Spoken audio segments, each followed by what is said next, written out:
Mudanças na legislação permitem que casais se separem e divorciem em seguida. A medida movimenta os cartórios de todo o país. Só no ano passado, por exemplo, São Paulo registrou um aumento de 48% nos casos de divórcios. Seu José e Dona Rosimar foram casados por 22 anos. Hoje, depois de 12 anos separados, resolveram se divorciar.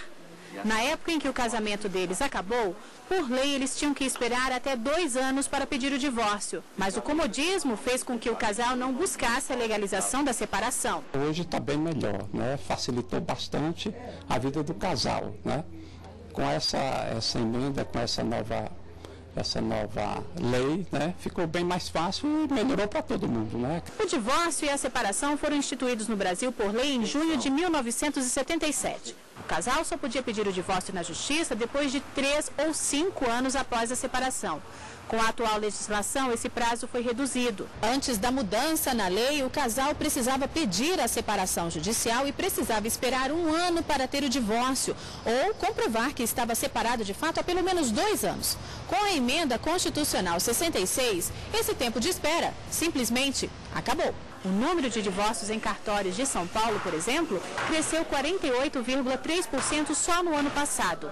O presidente da Anoreg, no Distrito Federal, afirma que esse aumento se deu em todo o país. São 2 razões principais.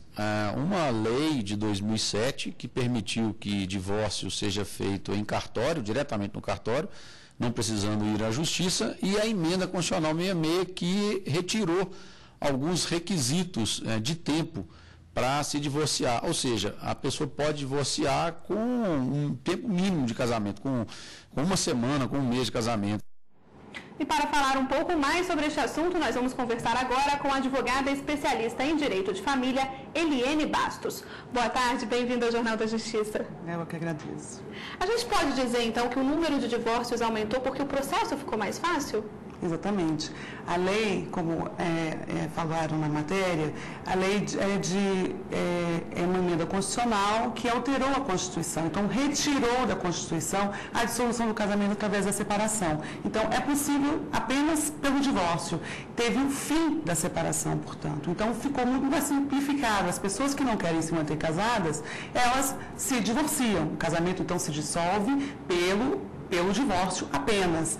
E isso evitou, então, aquele desgaste que, obrigatoriamente, as pessoas teriam que ter. Ou se separavam, que era um fato da vida, se separavam de fato, ou se separavam judicialmente. Desde 2007 para cá, foi possível também extrajudicialmente, mas obrigatoriamente a Constituição ela fazia a previsão da separação como um estágio intermediário que as pessoas teriam que se submeter, como uma intervenção excessiva do Estado na vontade das pessoas, porque basta as pessoas quererem se casar, que elas se casam, e para se separar também nada mais natural de deixar o livre-arbítrio do casal, ou de um deles, portanto, né, de não querer se manter casado. E essa emenda constitucional foi uma proposta legislativa do IBDFAM, Instituto Brasileiro de Direito de Família. Nós somos mais de 5 mil associados, estudiosos do direito de família, somos também interagimos com outras áreas do conhecimento, assim como também somos compostos por esses profissionais. Então, são profissionais que, atentos aos anseios sociais, fizeram essa proposição legislativa para que eles terminassem de uma vez por todas essa obrigatoriedade das pessoas se separarem. Por quê? Porque se arrasta um desgaste, né, que as pessoas às vezes nem retomavam o processo, seja extrajudicial ou uma medida judicialmente ou extrajudicialmente por cartório, para evitar o desgaste daquela situação que, de uma forma ou de outra, estava acomodada. Ok, nós temos algumas dúvidas sobre este assunto. Vamos ouvir a primeira pergunta. Meu nome é Viviane Almeida e eu gostaria de saber, quando existem filhos no casamento, o processo de divórcio é diferente? O que muda, então, quando tem filhos no casamento?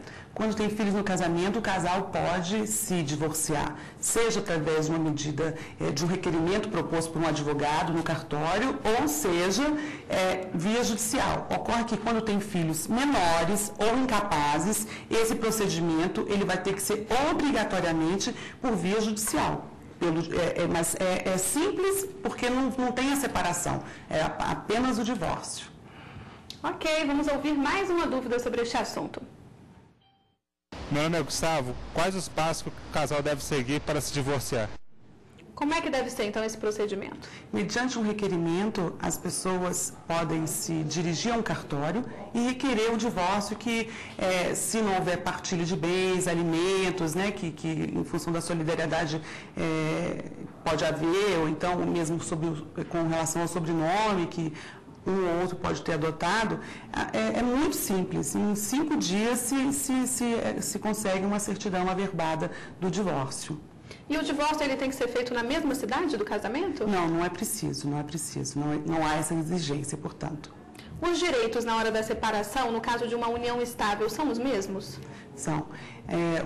Os efeitos jurídicos, estando o casal numa família, seja ela pelo casamento ou pela união estável, são os mesmos. Né? Dependendo do regime de bens, é claro que, mesmo na união estável, se pode adotar regimes diferenciados, que não aquele no silêncio que vai vigorar. Né? No silêncio as partes não fazem opção por regime, vai ser o da comunhão parcial. Então, tudo que foi adquirido é necessário se partilhar. E assim acontece também com aquele casal que tem o vínculo do casamento. A questão da partilha de bens, dos filhos, às vezes, né? Isso pode ser até um momento distinto, mas o divórcio ficou mais simplificado. Ok, muito obrigada pela participação, uma boa tarde. Eu que agradeço.